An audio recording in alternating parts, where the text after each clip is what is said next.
উল্টা তো হেডমাস্টার চালান। স্কুলের সব থেকে বড় অথরিটি তো হেডমাস্টার। তাহলে আমরা স্কুলের হেডমাস্টারের কাছে প্রশ্ন করছি, আমাদেরকে উত্তরটা হেডমাস্টার দেবে। আমরা হেডমাস্টারের উত্তর শুনতে চাই। মাইকটা আপনি হেডমাস্টারকে দিন। এখানে প্রত্যেকজন আছে যারা হেডমাস্টারের উত্তর শুনতে চায়। এরকম ভাবে হয় না। উনি সমস্ত কিছু দায়িত্ব নিয়েছেন। আমরা যখন স্কুলে পড়েছি তখন আমাদের প্রত্যেকটা জিনিসের জন্য প্রচন্ড রকম ডিসিপ্লিন রাখা হয়েছে। প্রত্যেক বিষয়ের জন্য 1 মিনিট দেরি করার জন্য আমাদেরকে ডিসিপ্লিনের জ্ঞান দেওয়া হয়েছে, আমাদেরকে মারা হয়েছে, আমরা ডিসিপ্লিন হয়েছে, আমরা তো দোষ দিই না।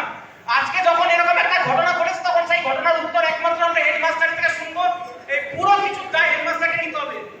আমরা আপনার উত্তর চাই না, আমরা যে হেডমাস্টারের এখানে দাঁড়িয়ে উত্তর দিই আমাদের খবর প্রশ্ন। দেখো একটা জিনিস, স্কুলে একটু লেট করলে 4 পিরিয়ড দাঁড় করিয়ে রাখা হয়।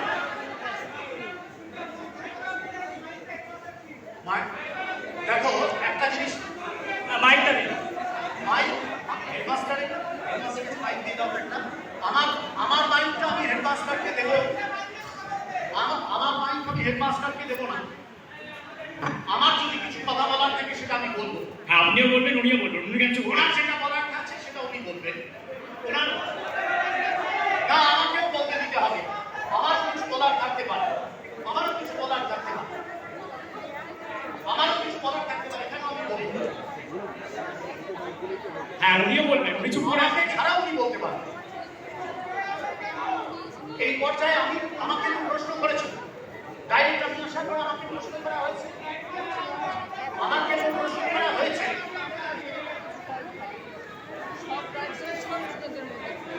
না। দেখো একটা পরিষ্কার কথা বলছি, ভুল হচ্ছে।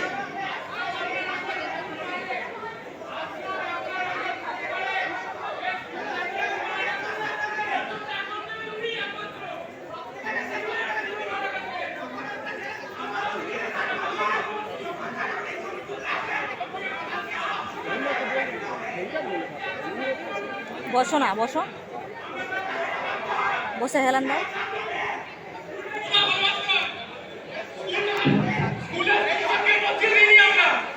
আমরা স্কুলের সিস্টেমটাকে বদলে দিইনি। আমরা দেখে গেছি কি হয়ে গেছে স্কুলে। 2019 সালের পরে আমরা বেরিয়ে গেছি। যিনি অ্যাকাউন্টেবল উনি মাইক নিয়ে অ্যান্সার দেবেন।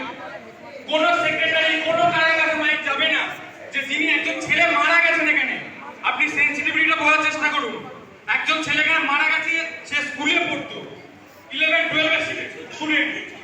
যে স্টুডেন্টরা এত বড় বড় রেজাল্ট করলে, বড় বড় পুরস্কার বেরোয়, বড় বড় হাততালি বেরোয়, বড় বড় কমার্শিয়াল হয়েছে না, সবকিছু নিয়ে একটা স্টুডেন্ট মারা গেছে, তার দায়ও আর অন্য কেউ নয়। আমরা বলতে চাই এখানে, যখন স্কুল মাধ্যমিকে 23-24টা র্যাঙ্ক করে তখন যেমন অথরিটি পদ থেকে হেডমাস্টার আসেন সেইটা ছবি তোলার জন্য। যখন উচ্চ মাধ্যমিকের রেজাল্ট ভালো হয় হেডমাস্টারের পেজ চলে আসে। এই স্কুলের থেকে কোনো টিচারকে আমরা দেখি না। যারা স্কুলে পড়ায়, যে সমস্ত শিক্ষকরা পড়ায় তাদেরকে আমরা কোনটা ছবিতে আসতে দেখিনি। উনি আসেন প্রত্যেকটা ছবিতে, উনি ক্রেডিট দেন। তাই আজকে এরকম যখন একটা ঘটনা ঘটেছে তার সমস্ত দায় ওনাকে নিতে হবে। এটাই আমাদের দাবি, এটাই দাবি। এখন সরকারকে সামনে আছে, যখন র্যাঙ্ক করে তখন তাদেরকে আর বলা হবে। এখন ভয় কি আছে?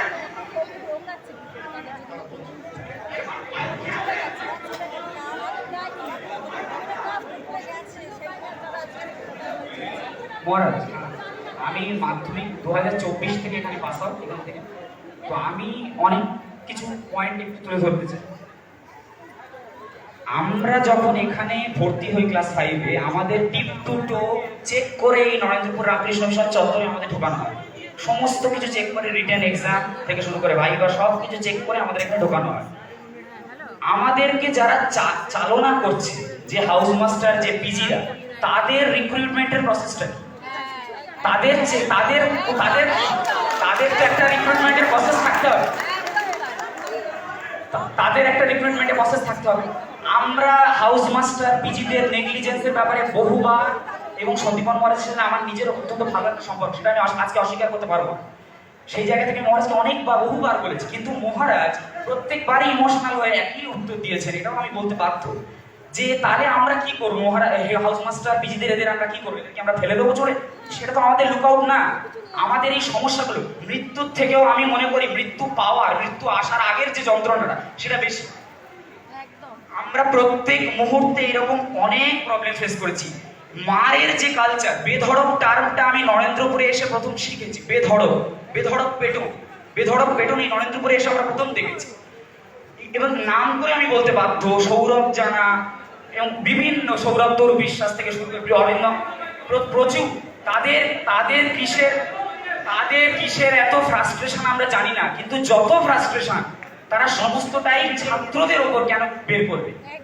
দেওয়ালে ঠুকে ঠুকে প্রত্যেকটা হাউস মাস্টার বাইরের যা সমস্যা সেগুলো এসে কিন্তু স্টুডেন্টদের, আপনি ভাবতে পারবেন, আমার নিজের চোখে দেখা, আমরা একদিন ছুটি থেকে বাড়ি ফিরছি, অনিকেত সিং আইপিএস একজন অফিসারের ছেলে, আমাদেরই ব্যাচমেট, সে ছুটি থেকে বাড়ি আসে, মানে ছুটি থেকে এখানে আসে, আমাদের সেকেন্ড হোম। আজও বলতে কিছু মনে করবি না সবাই, আজও আমাদের এটা সেকেন্ড হোম। সেইখানে আসার পর আমরা রাত্রেবেলা একটু গল্প গুজব হাসি ঠাট্টা হয়। স্টক নিয়ে একটা সমস্যা হয়েছিল, খাবার দাবার নিয়ে। আমাদের হাউস মাস্টার সিএবি রেজিস্ট্রেশন করে সেদিন ফিরেছিলেন। আজ আমি বলতে আমি বাধ্য, যেগুলো আমরা কোনোদিন ভাবিনি বলতে হবে।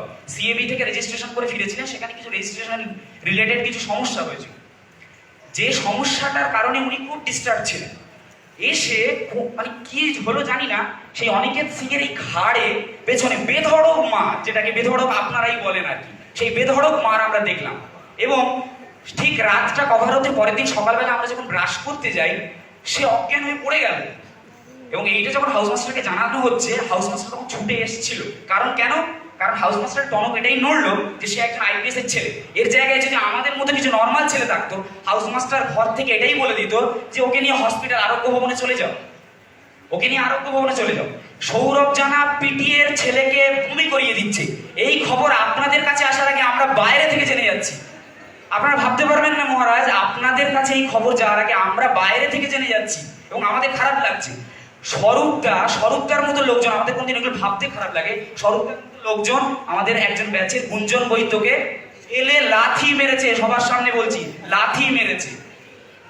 এই জাস্ট ক্লাস 12 লাথি মেরেছে, তার প্রত্যেকটা প্রমাণ এখানে রয়েছে, লাথি মেরেছে। এ কি কালচার? লাথি মার একটা যেন ফ্রাস্ট্রেশন, ডিপ্রেশন বের করার মতো। এটা কি? এটা জবাব আপনাদের দিতেই হবে মহারাজ। এটা জবাব দিতে হবে। প্রত্যেকদিন শুক্রবার রাতে মদের আসর বসে, পিজিদের মধ্যে মদের আসর কেন? অফিস রুমগুলো, ভবনের অফিস রুম, 11-12 ভবনের অফিস রুমগুলো ক্লাব করা হয়েছে। রাতের বেলা মদ খেয়ে এসে টলতে বিভিন্ন রুমে আর্বিট্রারি দরজা ধাক্কিয়ে বলে, তোদের কাছে বিরিয়ানি আছে, দে আমাদের বিরিয়ানি। রুমে মুড়ি মাখালে রুমটা ক্লাব করা হয়। আর ভবনে বসে বসে মাংস খেলে সেটা কি হয়? মাংস আর মদ খেলে সেটা কি হয় বলুন? ওই একটা দিন আজকে।